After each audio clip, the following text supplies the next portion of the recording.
educational spaces. We're talking about experiences with different types of spaces.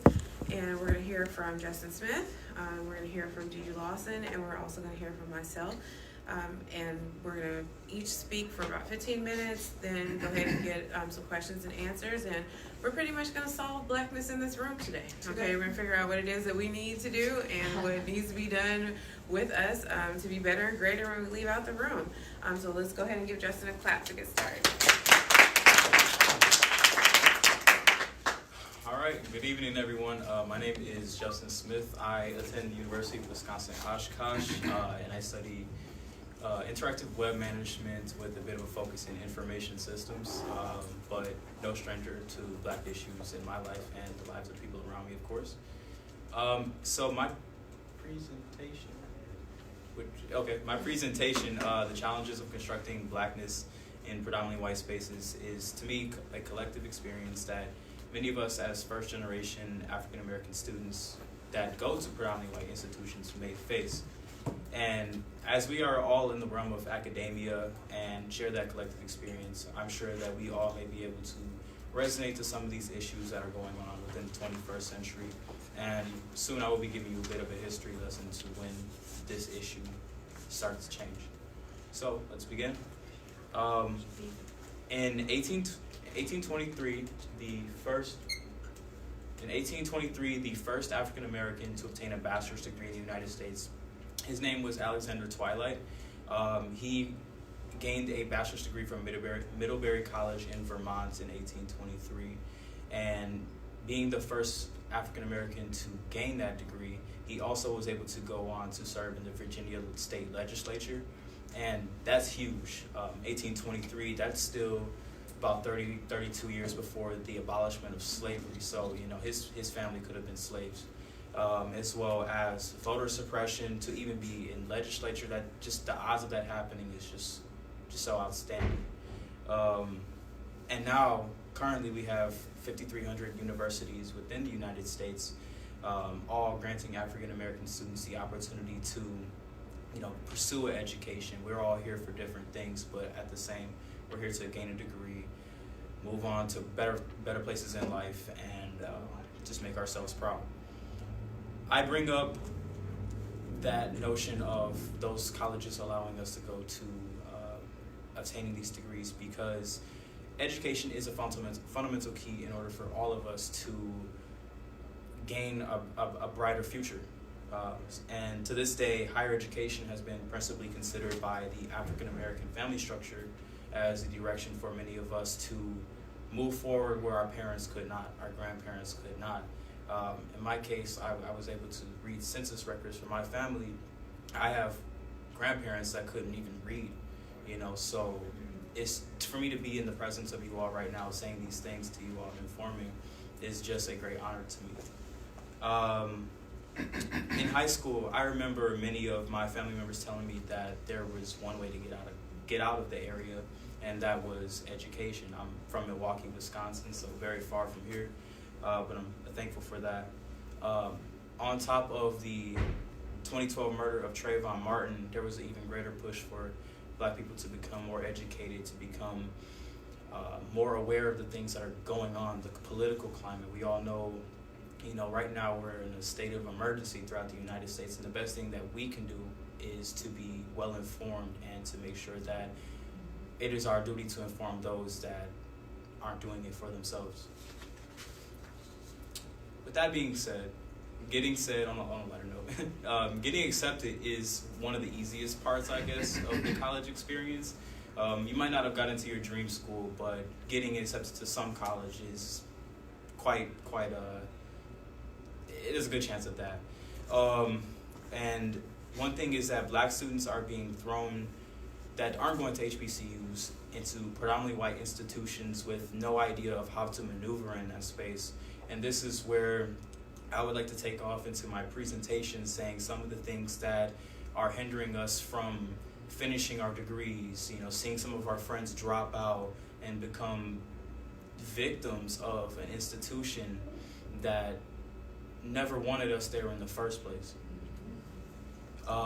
Nowadays, many universities are adopting policies, procedures, and programs that intend to foster a diverse campus culture. Many of us may be familiar with the terms diversity and inclusion and equity and diversity, and there is an alarming issue within those organizations. While they are there to help us get through the college process, there are still many flaws that make it impossible for students to get through college. So throughout my personal experience, I've been able to find in my research that many students of color, once you get from middle school to high school and even high school to college, we are not prepared for many of the general education components before we even step foot into our programs. So you're not even getting a bachelor's degree, you're not even getting an associate's degree, let alone a bachelor's degree.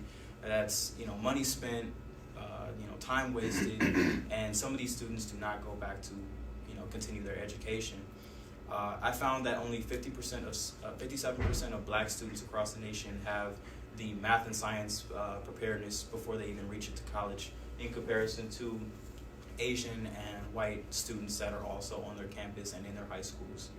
For me and another student in this presentation right now, I had the opportunity to attend a program called the Titan Advantage program, and that was the summer before I came to school.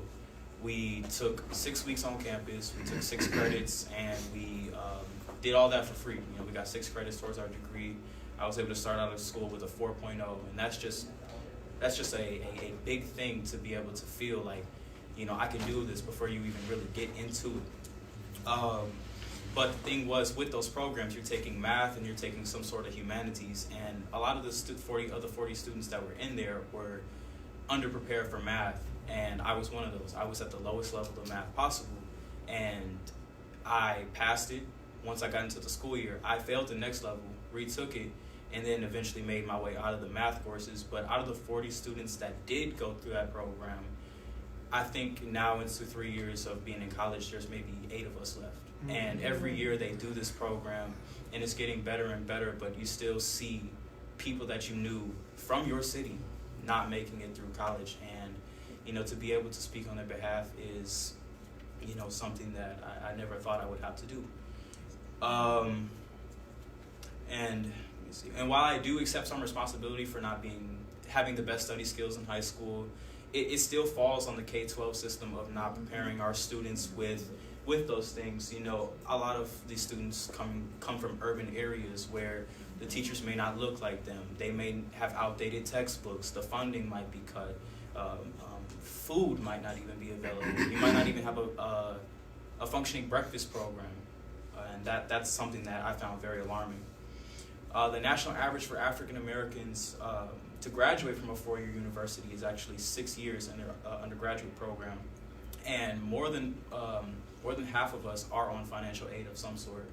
And for those that are on FAFSA, we do know that FAFSA grants and pretty much grants run out after 6 years.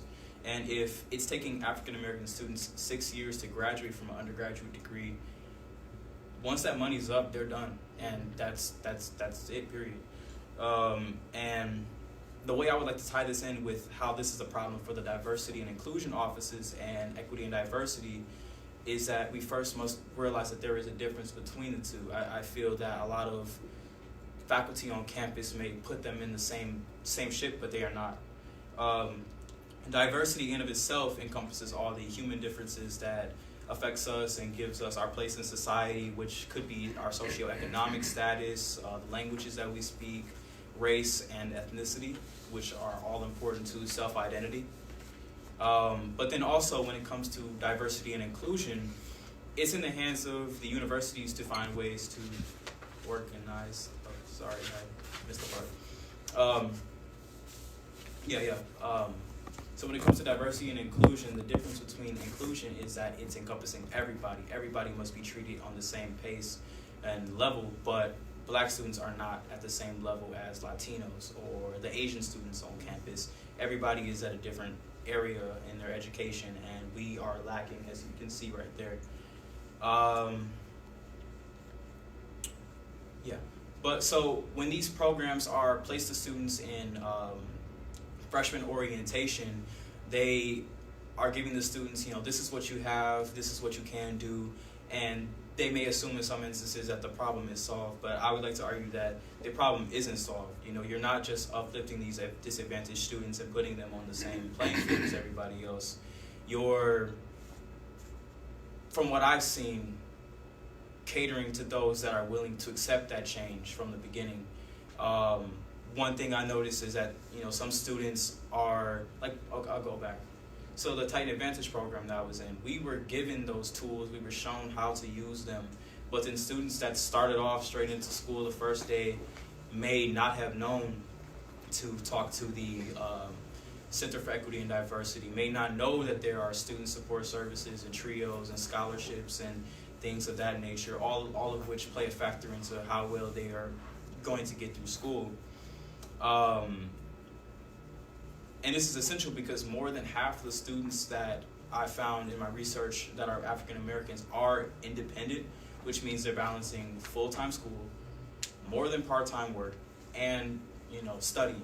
That in of itself could be almost 2 full-time jobs worth of work, and all from little to no help from the family. In some instances, I've found that lightening the financial load for these students would be for more success stories and more students graduating within the 4 to 5 year range. Because a lot of these students, no, I'm not gonna say a lot. All these students are not lost causes. All of us are gifted in one way or another. And when you are told and pushed towards not being able to make it through your general education courses, you don't even know what you're capable of. And that's sending students right back to where they started, and the cycle just continues from there. Where the diversity and inclusion and equity and diversities can make a change is finding better ways to reach out to these students besides emailing and plastering equity and diversity posters all over the school. I feel like it's not fair to us to be shown around the school, especially at a predominantly white institution where you're already the minority, that you are black, you are disadvantaged, and you don't have enough money to make it through school. There needs to be better ways than putting you on Front Street. And that's great, because if you can make it past, if you can get a student to stay past their first year, there's a greater chance that they will graduate within that 4 to 5 year range. So it all depends on how well those organizations make change to those students once they come their freshman year. And some of the areas where the transition from high school to college, it goes wrong, is that in predominantly white institutions, there is an absence of a large black student body. At my school, we have a BSU, and that's not even the majority of the black students that attend. Maybe 20 people out of the 300 black students out of the 11,000 other students. How isolating is that to, if you're a black student that doesn't even want to go to BSU, that's isolating of itself. The orientation and retention programs, if you're not keeping those students past the first semester and working with them on how we can, get them past being undecided students once they come in, that's something else that could help them. Geographic location, many of these African American students, like I said, are from urban environments and go to these universities in rural environments, and that's culture shock. These students are going to feel isolated.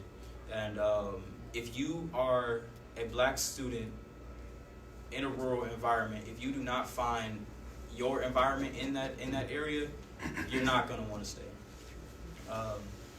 And as for the inferior K-12 education system, I wasn't able to find enough research on that, but that is one of the detriments that could be used to further my research on how students could become more prepared when they travel from high school to college.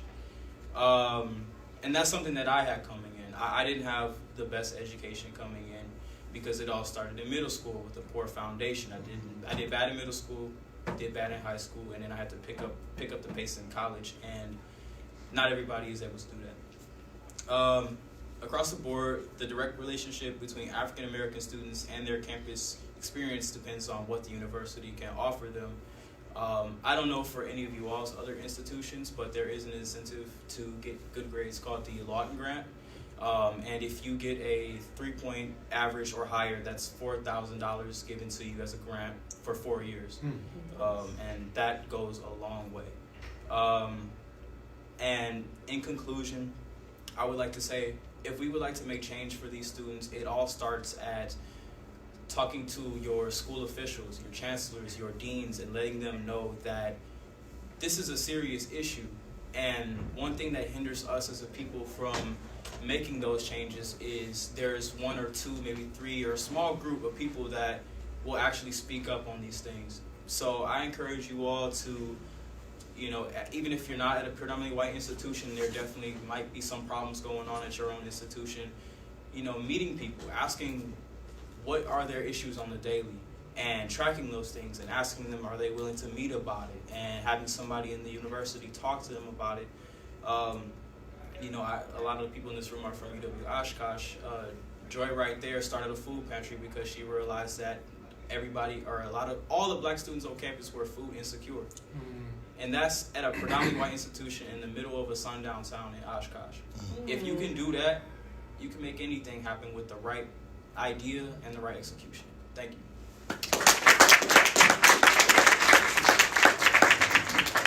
Thank you so much. Y'all, this is the future that's sitting right here telling us exactly what it is that we need to know, and all these other young people that are here, they're doing things as he described, and as he mentioned, he's speaking on behalf of an entire segment of the community. So very powerful, very well said, and we have an assignment. Okay, we know what we're supposed to do. On a personal note, I want you to know that I too was math deficient, and we live to fight another day. But we have a math teacher on the panel. So we'll get some steps on that new core. Okay, let's see. We'll get it. Thank you for sharing that. Okay. Does this one roll too? Okay.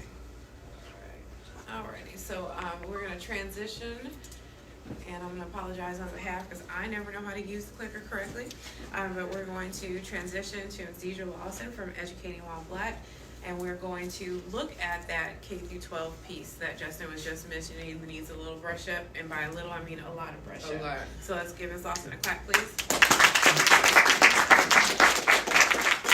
Good evening. As my colleague said, my name is Deidra Lawson. I'm the founder of Educating While Black, which is a consulting firm and research company that specifically focuses on the education of black children. And as Justin said to us, that our K-12 education institutions right now are inferior, and they are not preparing black children for post-secondary education and the things that they are going to experience during that time. Justin said we need to get our lives together and do better for our children. The research that my colleague and I does exactly that. We look at what those issues are, and then we also try to provide recommendations for next steps. So it's my hope that this presentation, as well as some of the other research that we're doing, will do justice for our children, because we need to do better for them. So our presentation today is on cultural appropriation in educational environments. Hypocrisy is the title of that. We are looking at how black children receive harsher penalties for behavioral issues, dress code expression, personality expressions, and things that are oftentimes rooted in anti-blackness. As our first presenter indicated, a lot of time in these urban schools, students are working with educators that do not look like them. They're working with educators that are not aware of the cultural environments in which these their students come from, and that is definitely damaging. Some of the things that we see that black children deal with these violations, they are very highly subjective. They're located within a Eurocentric culture. It takes children away from instructional time, contributes to educational push-out, and introduces the persona of criminality. So some of the things that we'll look at in our presentation is the way that black girl culture and black boyhood culture is praised in certain aspects, but then in educational environments that freedom is removed from them, and oftentimes it is criminalized, it is stigmatized, and it causes our children to have a, well, we'll talk about what that does, but it causes our children to have some things that they have to address as it relates to how they approach educational environments, how they approach adults that are telling them certain things in regards to shaping their own reality. And we all know that children use technology to innovate and share cultural information. Fashion, aesthetics, music, dance, all of you all have seen TikTok. All of y'all, some of you are probably aware of, what is it, the Renegade? And there's a TikTok a TikTok girl who was white, who did it, got super famous about it. Everybody was like, no, you didn't start this. And then they started bringing the black girl on all of these shows. So that's one example, but that happens all of the time. So we know that the majority of American culture is generally rooted in something that black culture has created in some shape, form, or fashion.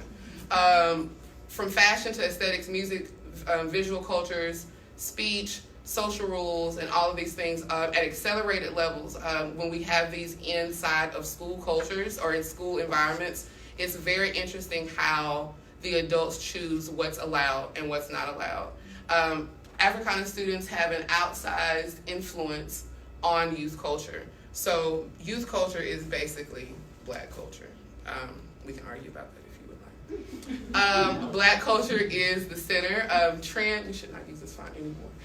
Trends grow out of blackness and they are produced in response to blackness. And what we want to look at here is schools control participation in black influenced popular culture, especially hip hop.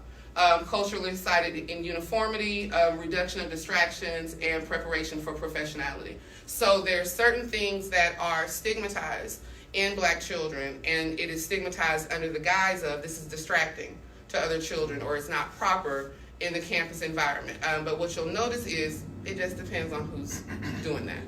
All right, so schools and school districts use dress codes, honor codes, codes of conduct, and other things to codify what really turns out to be cultural preferences. Some of the things that we look at when we see what's happening in schools, what you'll see here are several examples of dress code recommendations or dress codes that are enforced on school campuses. So on the top right, you'll notice that it's, do you have a post? I can't see that. I don't. Yeah. So on the top right, you'll see that there's information that indicates students cannot come to school with designs carved into their hair. So if you have a close-shaved haircut, you can't have designs in your head. There can't be loops around it and certain things like that. Then you see on the bottom right, it kind of shows a pictorial of what you're expected to dress as. It shows don't have on oversized clothes. Make sure that you don't have your belts that are, make sure that your clothes are worn at the waist. It speaks specifically about the types of headdress that can be worn. There's certain headdresses that are allowed, certain that are not. Oftentimes those are very specifically on a cultural line. Here we see some other examples of what dress codes are allowed and what dress code things are not allowed. I want to also touch a little bit on what happens when those things are violated, when someone gets in trouble for this type of infraction, what the type of consequence looks like. Also on this page, you'll see from dress code violations or for some of these other smaller violations, what happens in response to that. So a lot of campuses have things that are called demerits now, or they have conduct cards that they have to walk around with. And if you are found in violation of a dress code or in violation of the way in which you're talking or the tone of voice in which you're talking, you may get a demerit on your card. If you get a certain number of demerits, you lose certain privileges. In certain charter schools or public schools, those privileges can include you don't have use of your locker anymore. You're not allowed to wear the school uniform anymore. You have to walk around with your books in a basket and have a different uniform on that says, that I'm in violation, until you show that you have earned your way back into the school campus and you have shown your community that you care enough. These are middle school rules that are in place in a lot of campuses across America. On the right-hand side, you'll also see some of the things that are done in response to dress code violations or some of those other violations. A lot of times it is a removal from class. So because you had a line shaved into your head, you are now in school suspension for 2 hours, or you are now in off-school suspension for 4 hours or for a day. And so you're losing instructional time based upon a specific cultural expression. And they do this under the guise of trying to protect the learning environment or trying to not distract from other students in that learning environment. But if all of those students are coming from the same culture, the distraction is not for students, it's adults or some adults that are distracted by those things that students are presenting on a day-to-day basis. Some of the things that we have here, you'll see some of the other things in regards to dress code violation. Look at the dress code picture that they showed, even the visual that you have over there in regards to some of the things that they can and cannot wear. Part of what I also want to look at is, I want to make sure I don't pass it. I believe there are, I'm going to have to go up here and show this video. So if you were paying attention to the educational landscape, about a year ago, you may have recalled that there was a huge uproar about a letter that a principal in Houston put out to her high school parents. And in that letter, it indicated that parents were not allowed to come into the school if they had on slides, if they had on flip-flops, if they had on a hair bonnet, if they had on hair scarves. And it went on to list a variety of other things. Here's the letter here.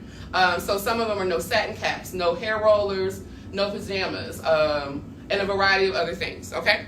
So if we remember that school, she pretty much doubled down on that. Several people asked her about that. She did do a couple of interviews, and she said that those are my rules. Now, fast forward about 6 months, and I'm going to show you a video clip that comes from that exact same campus. This is their staff, and it is in the school cafeteria.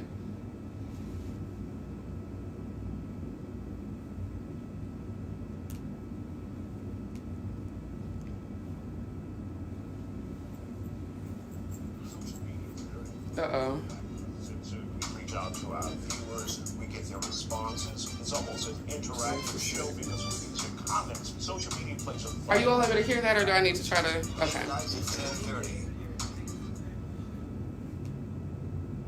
We have a question for you. Did some Houston teachers and staff go too far while dropping it like it's hot on school property? Well, we'll let you be the judge. If you want a lit-ass Christmas party, James Madison High School is where you should have been in 2019. Take a look at this video from a staff celebration. Scantily clad and vivaciously built Santa helpers who would be welcome to swing on any Same school club in town. Twerking me damn. These people are staffers at a high school, and this party took place on campus back in December. Now keep in mind, this is a school where last year the principal created a policy that would ban parents from coming onto campus. All right, so same exact campus, okay? The same exact campus to where the principal was extremely adamant about, you will not come into my building with a satin cap on your head. That same principal had no issue with allowing her staff to join inside in the school. Now, this wasn't at a happy hour down the street, but in the school cafeteria had no issue with her staff representing themselves in that manner. So what we'll also see is, as it relates to dress code and things of moral character or things that are very subjective, you'll also notice a lot of language in regards to things that can be very vaguely interpreted. You'll see in student code of conduct there's often a lot of language around assumed respect or assumed disrespect or tone of voice or other type of gestures that can be assumed to be intimidating. And those are extremely problematic in educational settings because all of those are very, very subjective, right? And in those spaces to where, as Justin pointed out to us, there's a lot of black children that are in educational environments with people that do not look like them and do not know what their cultural background are. Those students are going to be the most susceptible to those inaccurate interpretations of what their behaviors or characteristics are. You'll also notice here that there's some very specific things around gang paraphernalia and other things that cannot be worn. But there is an article that I included that is a very, very interesting regard in regards to what could be considered gang paraphernalia. So there's one school here, Robert E. Lee High School, to where student, what about that? But that's a whole nother presentation. It's Houston. Houston. That was not in Houston. No, there's another. That's another one. There's Robert E. Not this one. Lee is now Wisdom in Houston. I'm sorry. Lee is now Wisdom High School in Houston. Oh. Yes, but this is not in Houston. This is another city that I looked up for this one. So in this article, it indicated that students were no longer. Now, of course, several schools have dress code policies around shirts. But this school, they are allowed to wear t-shirts, so it's not like you have to wear a 3-button every day or a button-down shirt. But they put out a letter indicating that students were no longer allowed to wear RIP shirts. So RIP my mom, RIP big brother, RIP whoever, they were no longer allowed to wear those RIP shirts because they were assumed to be gang-related. Now, this is just some of the ways that we're trying to, mourn our family, mourn our ancestors. They're removing that and they're interpreting that as gang paraphernalia, right? So, what we looked at is really a very broad way in which school conduct rules are put in place specifically to criminalize Black children. We looked at the actions in which were criminalized, which mostly centered around the dress code of children, the way that they spoke out loud to adults, even sometimes the way that they spoke with other children. So even if Ms. Raynor and I are having a conversation, if the adult over here interpreted this as a volatile conversation, it doesn't matter if Autumn or I interpreted that as a volatile conversation. If the adult views that we're in conflict, now we're in trouble. So regardless of what we're telling them, their perception is that we're arguing. And so now we have a consequence. Now I'm at lunch detention. And so we looked at a lot of those things around dress code, around tone of voice, around respect, around the way that we carry ourselves. And in the majority of those situations, it was very specific to demerits, removal from class space, or even an isolation or a stigmatization in some way to where the student was removed from interacting with the rest of the student body. So on the other side of that, we got the schools be like segment, because schools are like, no, don't, no, don't, no, don't, no, do not do this. And their authority is supposed to be infallible in the perception of whether this is gang culture or not that is represented with an RIP shirt, whether or not this dress code violation has something to do with your home life, and that's why we should take you away from instruction. We are looking, as Ms. Lawson mentioned, of what is already codified, what's already on the books.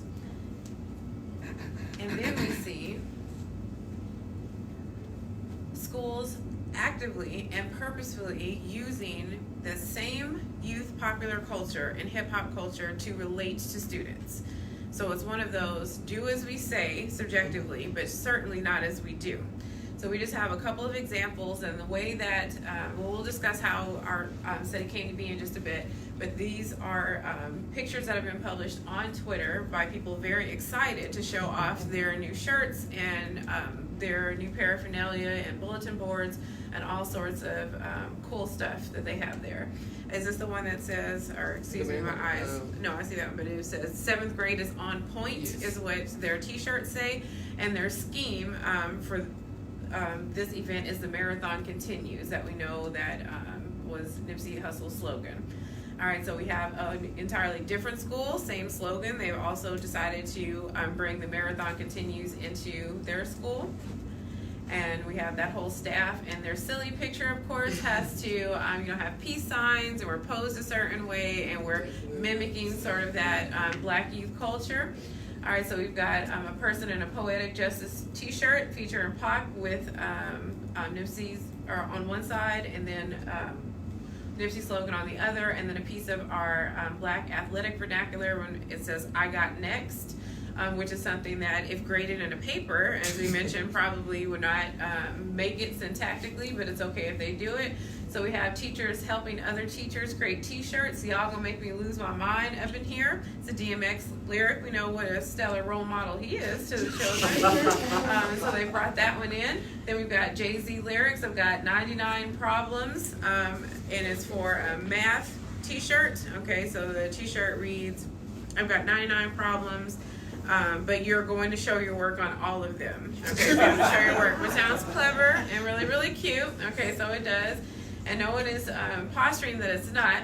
So then we have this school, Lawson versus everyone, versus everybody, which is a movement and also a song that was put together with lots of Detroit artists, including Eminem and Royce the 5'9". We have I Got the Juice with the t-shirt in the middle, and so it really just depends on which way you want to go with that juice. Okay, so we go the Lizzo juice route, or we could go the Gotti juice route. And then we have the teacher whose Twitter handle shows that her name is actually literally technically Molly. Okay, and she is postured herself in her classroom with a peace sign, and her caption is New Classroom, Who Dis? And this is your teacher, who again has the name of Molly. Okay, so that's your teacher. So schools told us in our dress codes that we're not supposed to do these things. How come it's not moving? Sorry, y'all. I don't know what's going on here. 1 second. Or was I supposed to be here? Okay, got it. So then, and after Molly, we have a graphic design episode where Carver High School educators have decided to go full housewives. I don't know from the tweet what this was promoting exactly, so I'm not sure if this is an event that was just for teachers or what was happening. But you see our caption, we're just unknown at this point. Okay, so we don't know what the goal was here. So understand that the study really came from a Twitter beef. Okay, so why it is that we decided to study this. We have an educator in the Houston area that has wanted to show off to the Twitter community, and apologies that it's difficult to see, birds. Okay, birds that she has purchased for her classroom for her students to enjoy. And she begins, and that's a really cool thing, buy some birds for the class. That's great. And she starts her caption with, "I know why the caged bird sings." And she is mentioning what a great, cool thing that she has for her classroom. Her birds are named Sunny and Cher, and the students are going to like them. So I, bad person, sent out a message to her and said, "Congratulations, that's great about your birds. Have you read the book? Do you understand that the use of this caption is even a level of violence against a community and a work, and as a person I'm assuming is an insurgent to the community, you being so flippant with this topic or this title is really contradictory, I would think, to your student body if you're wanting them to respect the literature and to respect the author of this work, and they were using it in this way."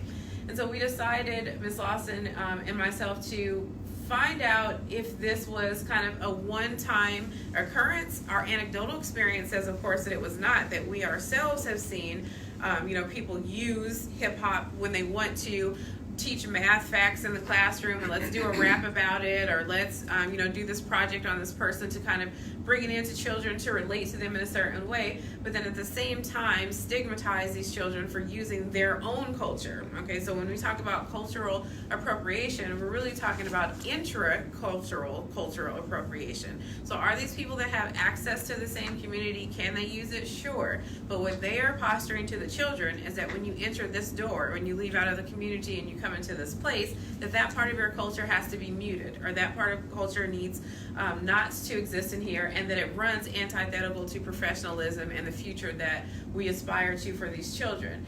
So we wanted to find out all of the stakeholder reactions with one absent population. The stakeholders that we looked at were educators and parents, and of course the overlaps between education and parents. So as far as the material is concerned, those Twitter pictures that you just saw were pictures that we gave to a focus group community, and then those persons that couldn't show up to the focus group were able to answer the same questions. Okay, so they would answer the same questions and email them and tell us how they felt about it after seeing those pictures. I told y'all that I was going to be whacked with the mouse, and it's happening.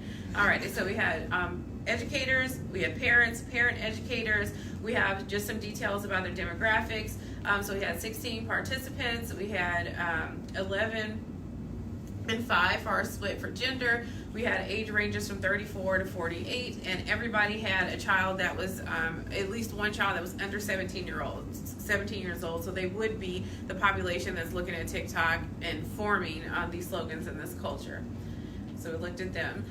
So we gave them the pictures to look at, to respond to, and the questions that we were asking really were about any sort of cognitive dissonance or hypocrisy that was associated with it. Is it okay that the dress code says, no, you can't have an RIP t-shirt, and then make an entire surrounding bulletin board and a whole movement for this class around someone that has been fallen in that same way? Is it okay that we wear a shirt that says straight out of 7th grade?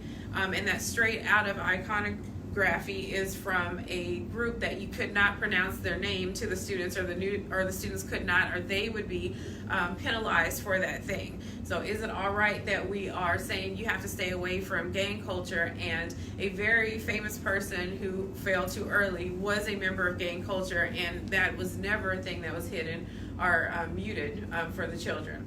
So as far as our results, we see, and it was, like you said, 16 participants, very tiny study, a study grown out of spite, okay, from what we were seeing and the trend that was going on. And for the most part, we see that people consider that it is a positive thing to bring hip hop in the classroom, and lots of the qualitative responses that we received Most of the educators that were educators with children or without children said that is a great way to reach children. There's an appropriate time and place for this thing. And they kept mentioning that the way that it's administered, so the way that you relate to hip hop is the right way to do it in class, and that children apparently who own the culture aren't responsible to make those decisions for themselves. So they're really saying and admitting out loud, sure, when we say that this is an appropriate artist, when we say this is an appropriate slogan, that's fine. That's when you get to access your own culture in this space. But the children aren't allowed to lead it. They aren't allowed to decide what's good for them and how they can operationalize that. So as I just mentioned, the context, meaning there's a time and a place, and then the intentionality. Is it to operate on the micro level with gang culture, that I'm going to wear a white t-shirt or I'm going to be identified this way? Or is it okay since the whole school is saying the marathon continues, and that is, okay according to the teachers?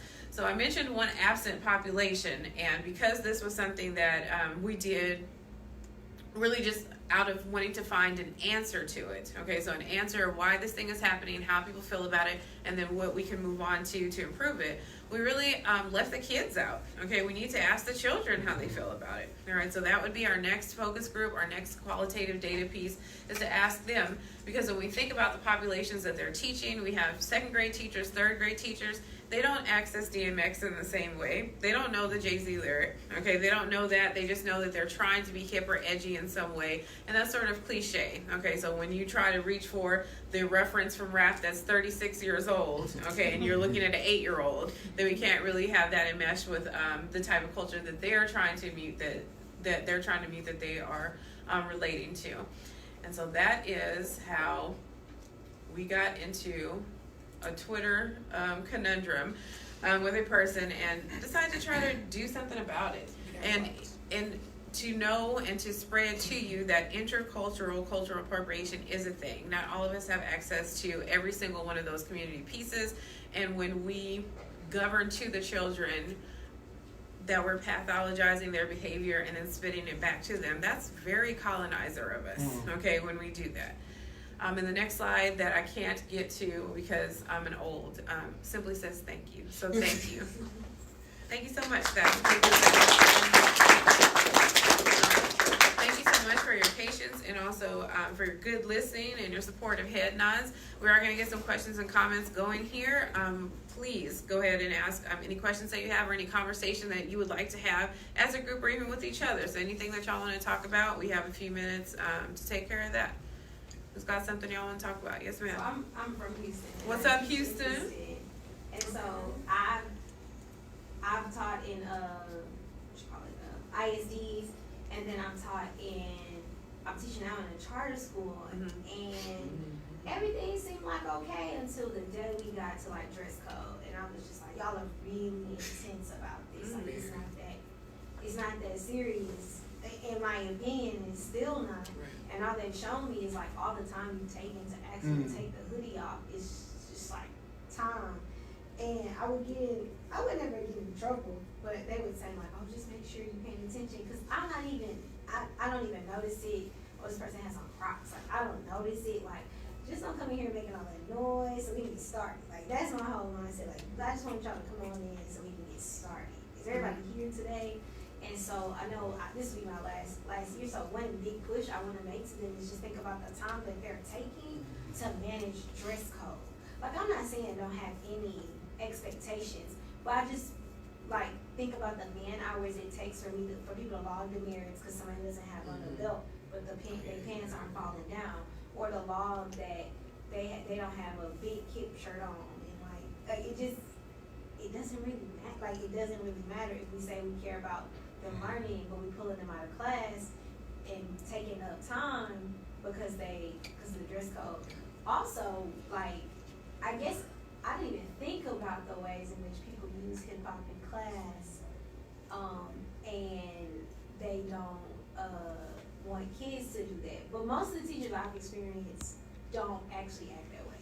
Most of them act in a way like they're fine if the kids like do their thing, so long as obviously we can get their work done.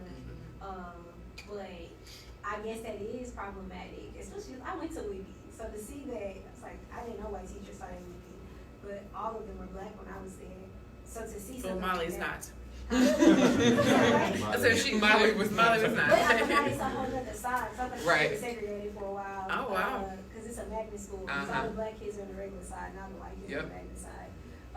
So that's interesting too. But this was really good. And I think that people, I've learned, I touch my face so much now, and I'm trying to be better on it. But you would be very surprised at how strict a lot of dress codes are. And I think that it lends itself to a question of what is the intent for the dress code? What is the intent and what is the purpose? If the intent is that we want to make sure that our children are in a proper dress to where they're not distracting one another, then the community should be a part of that conversation.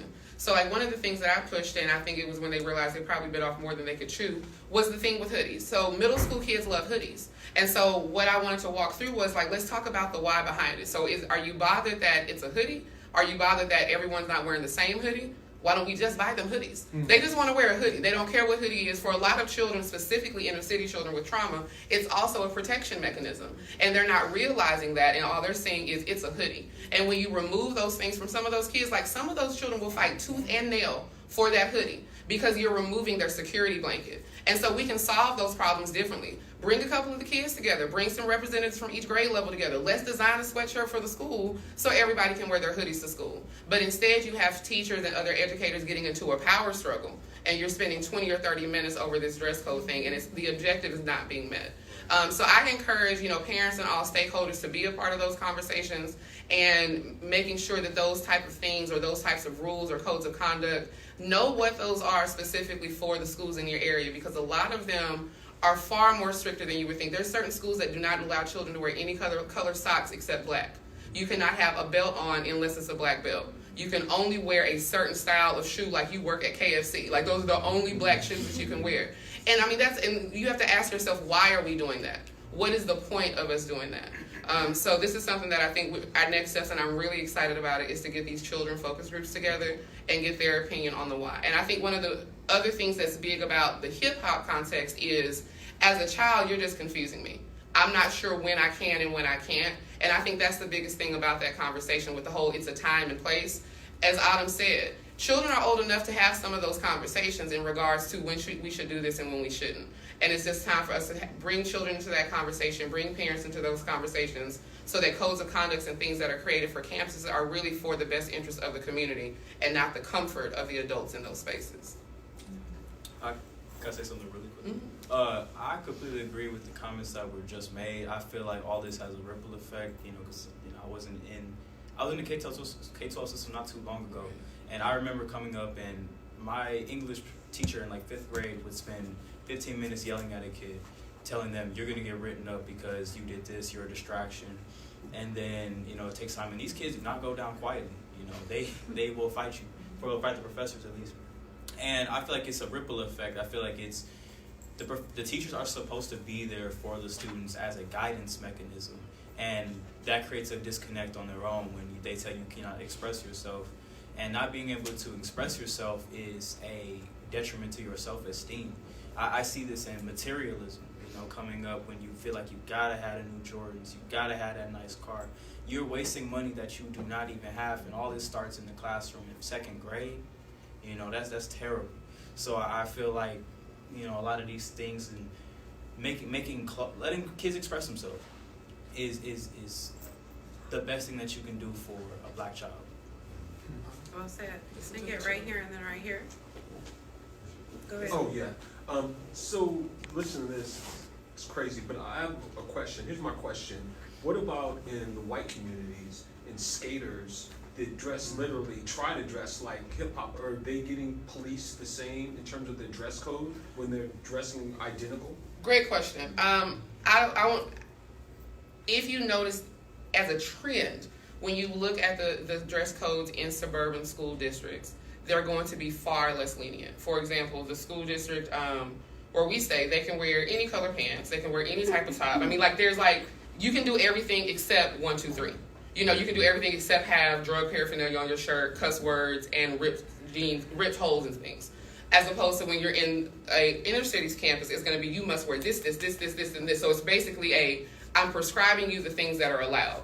Versus in a suburban school district, it's pretty much like, you're cool, just make sure you don't do this, or this. So there's going to be a far more restrictive dress code, far more restrictive code of conduct when you look at those inner city schools or campuses that have a larger population of black children. I just have a comment. My sister, she works at a school in Milwaukee, Wisconsin.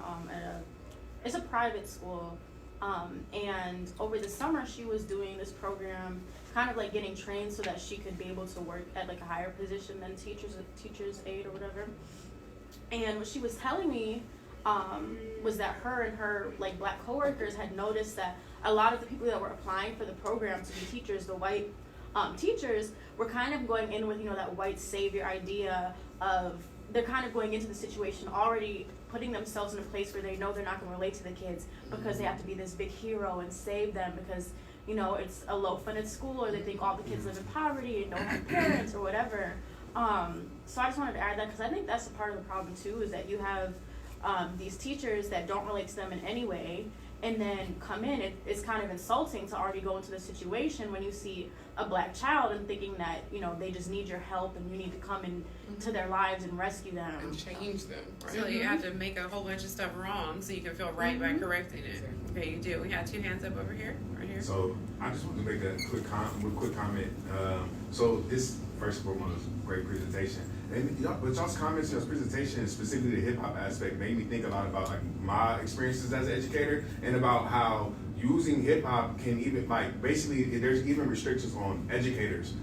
So if you're black, if you or you fit into a specific age group or look, because I used to get a lot of flack for using hip hop in my classrooms, and I always had to literally justify almost every usage of it, and some of it was just brilliant stuff. Like for example, like but when you justify it so many, this is like put like I guess parsed out in your educational plan in a very articulate and specific way, then it's like, oh, okay. But if they just see it at face value, they're like, oh, you're just a black young person, being a black young person, and you're giving that to the kids thinking it's okay, as opposed to looking at it as a culturally relevant educational experience. So one good example I can definitely think of is like I did a lesson plan on like the Puritans and the Pilgrims, and I compared them to like the reasons why they left in their journey to like hip hop artists, and talking about like hip hop artists who see themselves as pure hip hop artists, so they want to separate and call themselves hip hop artists versus rappers. But you know, I got a lot of flack for that until I actually had to explain it out. And every single time I used hip hop, like either verbally or through lesson, it was literally like I had to explain. So it goes to your point to like, when is it appropriate to use it? It's only appropriate when it's policed in a certain, like packaged in a certain way by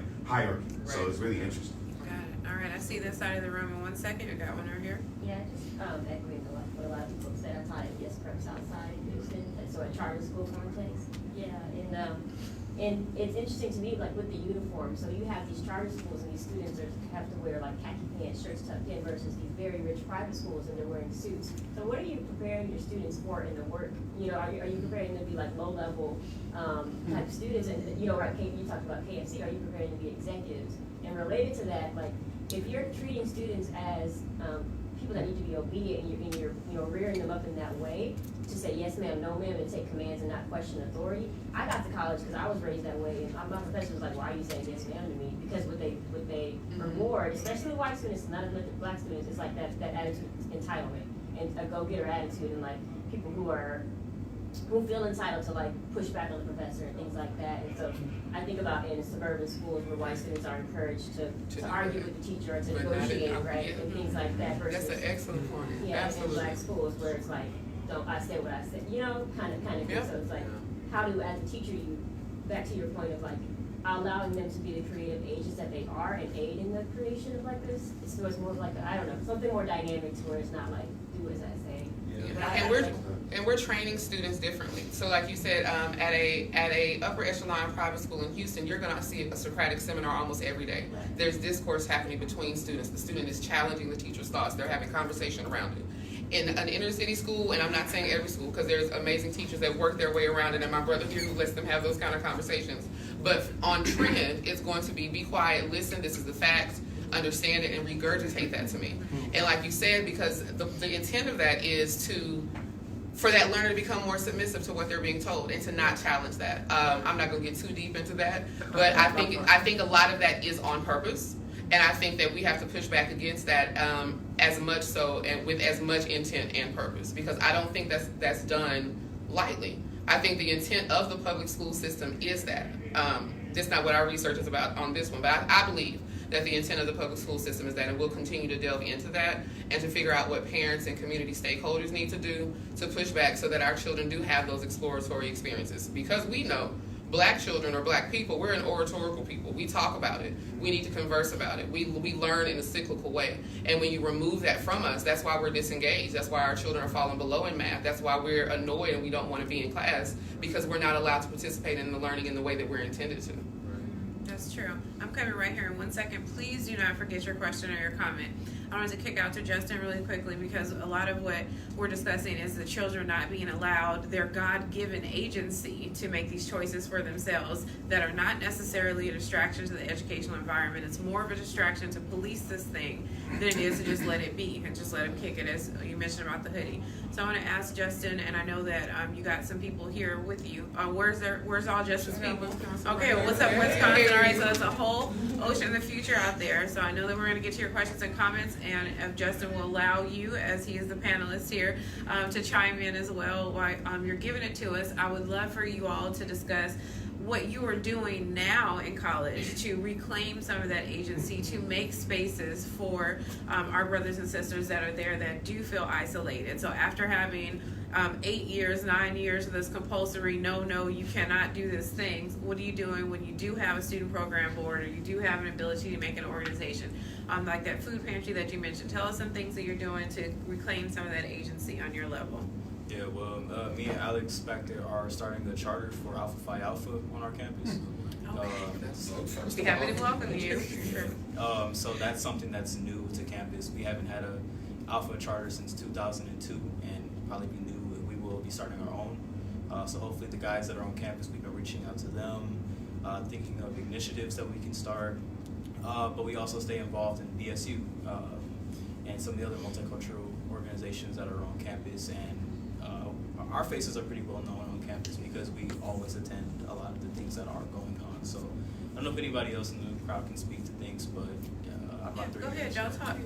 So also Justin, Alex, and myself, we had some really unfortunate incidents go down at our university last year, which caused a lot of emotion. So our reaction to that was we got ourselves and some of our colleagues that were also different people of color together, and we created a list of demands for the university to fulfill within the first 5 years after that has happened. So right now we're going through like whatever was supposed to happen in the summer, the first month, within 3 months, 1 year, 3 years, and 5 years. Just basically telling them like we need and we must have more faculty of color. We need to be represented on this campus rather than being tokenized as Black students within the media and marketing. And just like having different classes and different certificates for people of color, so that because this mission statement and these values that these universities put on their website saying, yes, we are so supportive of diversity and inclusion, but what does that mean? Like, if you can't live up to your mission statement, don't put it on there, kind of thing. So just we're making them at this point, like forcing them to live up to their word. So I feel like that was something that keep pushing. I'm clap for that. So John, who else wants to talk to us from that? One other thing, Dr. Alfonso Simpson, the vice president of NCBS, he is one of our professors at University of Wisconsin, Oshkosh. And one thing that we did before we lost, or we're trying to regain, a African American Studies department chair, was we wanted students to be involved in that search and screen process as well. You know, the entire African American Studies department would be taught by white women, and you know that's crazy. You know, and there were no programs, no classes. Some classes were taught every other semester or every other semester. And so we made it so that we were involved, our demands were being heard as well. And in the last 3 years of being on campus, I can see that a lot has changed campus climate-wise. Got it. Do y'all see what they're doing?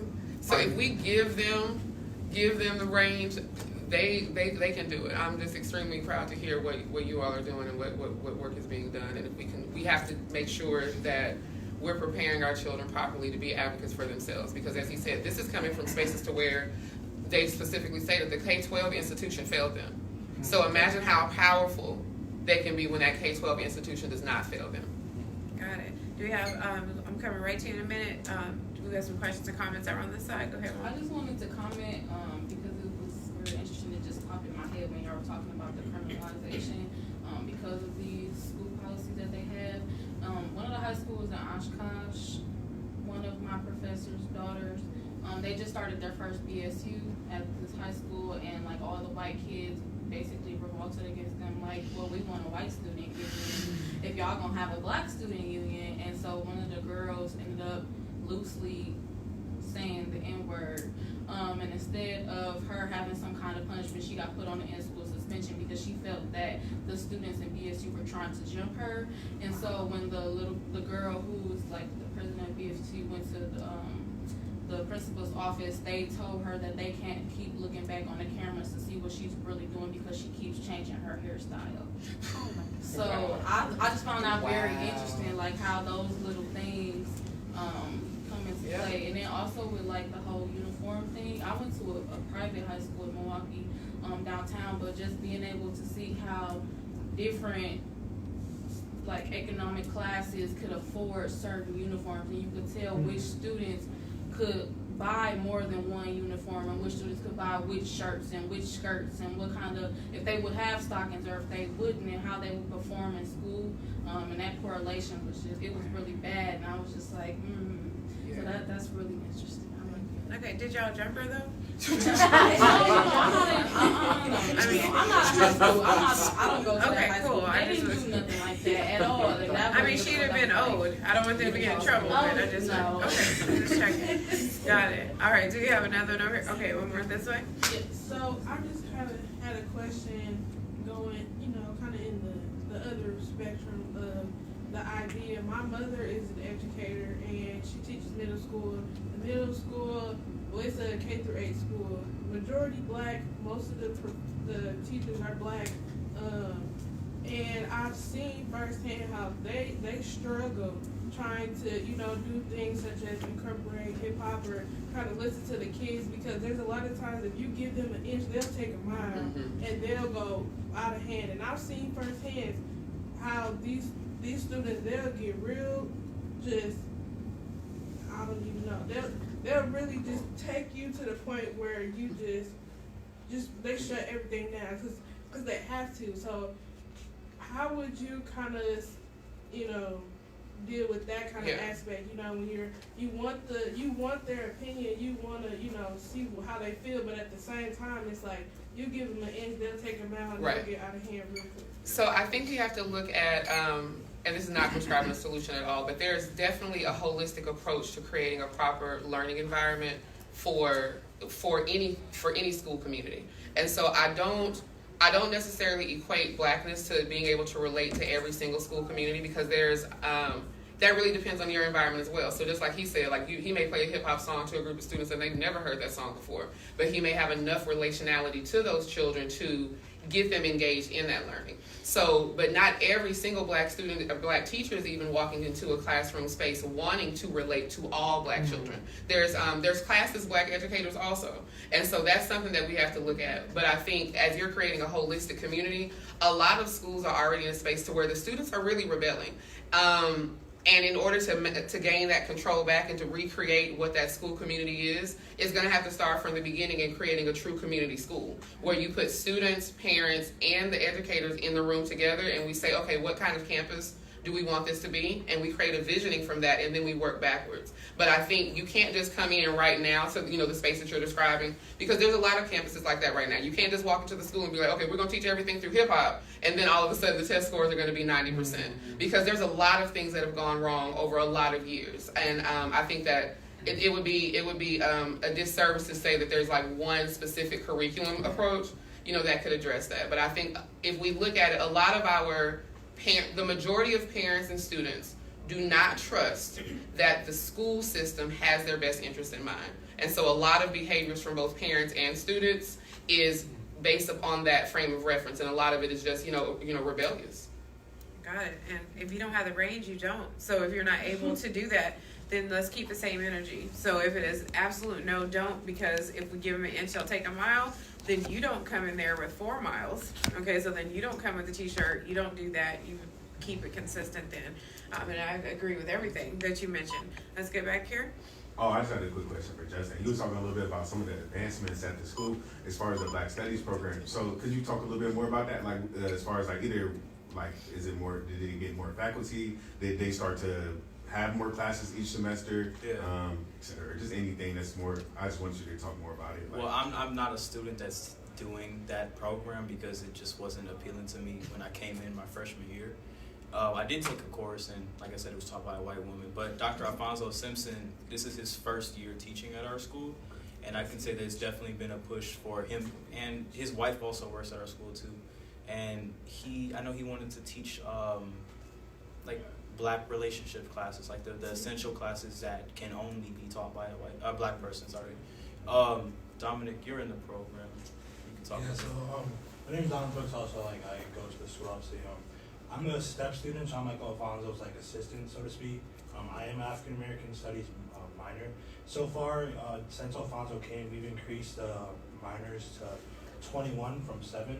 We need 60 to have a major, so there's still a long way to go. But so far, like pertaining to the classes, like there's no classes that are even offered for African American Studies this semester. And again, like I couldn't find any for next semester as well. So still a uphill battle for sure. And like I would love to stay at UW Oshkosh to get a major, but I don't really foresee that happening anytime soon. Come here, I'm sorry. Just kind of addressing that, I'm also a minor and I sit on the steering committee as the student representative for the minor, and I do know that since he's come in, Dr. Simpson, he was met with resistance from the other members on that committee, and I know he had to work really hard to like get his concerns heard, but as of right now, I would say a lot of it is falling on his shoulders, and he's taken that on willingly. But it's kind of like a one-man show right now. Like, he is the only African American faculty member on our campus. We have African. He's got you though, right? He's got you though. He's got all of you. Yeah, but I mean, like it's a lot of him just doing that. So. And you know that. Thank you for sharing that with us. What do we got here? And as we wrap up, go ahead. I wanted to talk about the community schools. Okay, so when we're looking at the community schools and we're talking about the problems that students are facing in the regular schools, are we looking at, when we design these community schools, of designing them from a Afrocentric perspective? Because the problems that they're having is because it's a European system with a European perspective. And they never look at our perspective as the top perspective. So if we want to create a community school, we have to be careful not to create a school that is teaching from a European perspective with blackface.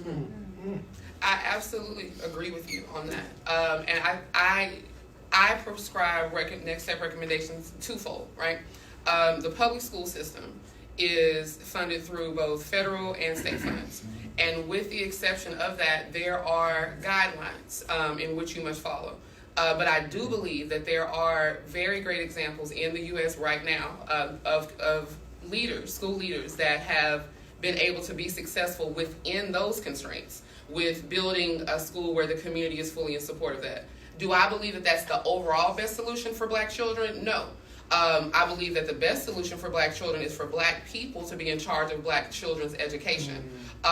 However, in order for us to do that to scale, I don't believe that right now the funding is available. So I think you have to look at it from 2 points of view. What can we currently do within the constraints of the public school system in which we're operating? And then what can we do outside of the public school system as a Black community to make sure that we're teaching our children appropriately, to be able to withstand what they're working through as we continue to work to solve this public education system. In 3rd Ward in Houston. What? In Houston. What about it? Guys in the Tray. Have y'all heard of that? Guys in the Tray? Guys in the Tray. GODS? Is that Pluto, the photographer guy? Is that him? No, it's not. Okay, no, maybe not then. No, you have to give me some names. It's a husband and a wife. And it's right off of, it's down the street from TSU. I want to say, not Alabama, maybe? Anyway, it's by Sophomore. It is a Afrocentric school that the wife used to be a teacher in HISD. got tired of what we're talking about right now and started her own school. And so it goes from, right now, I think preschool to maybe 2nd or 3rd grade. That's beautiful. And where they teach, you know, math, science, Spanish, Kiswahili, African history, right? Mm-hmm. The problem is that we as a community don't know about it and we don't support it. Yeah, because I haven't heard of it. Right. You know, but Houston also has the Imani School, which has been a school that's been around for several years, and you know, it's very successful. It's also a private school, you know, so they're able to implement the specific pedagogy that they want to implement. But yeah, I haven't even heard of that, but I promise you that I will Google it and meet with her on my way back to Houston, because that sounds really, really awesome. Yeah, because we actually have to step outside of the European. And there's a lot of spaces, you know, community-wise that support what can go parallel to the public school system. So, you know, I think their founder passed away, but the Seha School, they had some amazing programming for families that homeschooled their children to where they could come into a community school, you know, 2-3 times a week and work through learning together as like a homeschool village. So there's people that are doing it really, really well. A lot of my research focuses specifically on how do we, parts of me believe the public education system has gone too far to save it. But my research is specifically on what do we need to do in the meantime for those people that do not have another option. You know, because everybody can't homeschool. Everybody can't create a community school or a village school. So for those babies, you know, what can we do for them just to protect them in the best way over the next 13, 14 years? Got it. Our last one. So how do we teach these children in like this incoming generation how to take these things and value them if some black parents teach their children to conform? They do, and it's scary, and it's happening all the time. I think it starts firstly with the worldview, understanding that lots of times a survival mechanism is to try to assimilate and integrate and to try to prevent static from happening. So those parents sometimes choose to think that they're protecting children by also valuing these things. There's also sometimes a lack of self-awareness, so they don't realize that they're doing it. Okay, so you don't realize that you're telling your children to do this, and so it self-replicates, and it sets itself up to just keep going and keep going. So really, firstly, feeling easier on those people, because my first reaction, of course, is to want to slap them around and say, don't hate yourself, don't set your kids up for this, don't do this thing. But in coming to them, embracing them in love and saying, you may not have had a choice in this view that you're taking right now. Let us give you some tools to make it easier, because it seems like that's the value system, is that you want to make it easier on these children. Let me give you a toolbox to help you to make it easier in a way that is first self-acknowledgement and awareness of our own validity to do that. That is more effective. It's just plain more effective. So you've seen a person fanning themselves when they're hot before, and you know that doesn't really cool you down, but it feels like you're doing something. Okay, it feels like you're working, that you're active in that. So in showing them that this downplaying that you're doing, this valuing of Eurocentric standards that you're going with, isn't really making you cooler. Okay, you're just exercising for exercising. Let's give you something substantive that really will help you out. Okay, so just showing them that there is another path that is not anti, but is parallel to what it is they're trying to do in their value system. And that's our best hope. And that's our best hope as a mom, as mothers. Okay, that's our best hope, is to try to tell them that there is a parallel value in it at all. You all, I am so happy that you're here with us on this evening. I promised you we were going to solve blackness, and so I want you to think of one thing as you exit that feels resolved for you in this moment with this group and these people and on this land and in this space. All the things that we've discussed that we're trying to do to promote for the future can be accomplished here. For instance, Dr. Simpson's going to help you get your charger. That's my frat. He's going to help you do that. You all are working for your African American faculty member there. So special shout outs really quick to the whole Houston contingency that I didn't know was going to be in this building. So thank you. And a special, super special shout out to the young kings and queens in here that are letting us know that the future is fighting. They're getting an education and they're getting an education, okay, at the same time. So the future looks bright for us, and you can put whatever lyric on a t-shirt that you want to about that, because we solved something in here this evening. Give yourselves a round of applause for being a great audience. Have a great evening and a great rest of your conference. I hope we'll see you around. Thank y'all. Thank you. You too. Thank Oh, that was an amazing presentation. And I promise you, we're cussing them out until they get it right. We're cussing them out until they get it right. What schools? Well, we're from East Houston. She's a professor. I have been an educator for 20 years, so math teacher, social coordinator, head of schools. So now I have a consulting firm to try to make sure that other school environments are not making black children feel like crap every day. So making sure their culture is okay, making sure that the type of curriculum that they have, are you listening to the children? Are you letting Molly talk crazy to the kids? So that's my entire goal right now. I'm interested to hear like how you guys know like but like how they kind of are similar and different at the same time, and how maybe some strategies can be used. Thank you. I have a little brother that's athletically. Oh, I believe that. Well, listen, I'm gonna give you my card because first of all, if y'all ever need us to go to Twitter wars, y'all, like we can do that. Yeah. So I would love to tag somebody and be like, why is there still only one black professor? But seriously, like anything that we can do in regards to that, and I would love to reach out and even like just quote some of your work in the work that we're doing, just coming from a space, like you said, you just left Facebook, and so that perspective, that's what we need to listen to. I'm so proud of y'all though. I really am. Colleagues to know too, I'm sorry. No. To know too that just what you described, we have to do the same thing. I teach at Houston Community College, our largest community college, and I teach just one class of African American studies at the University of Houston.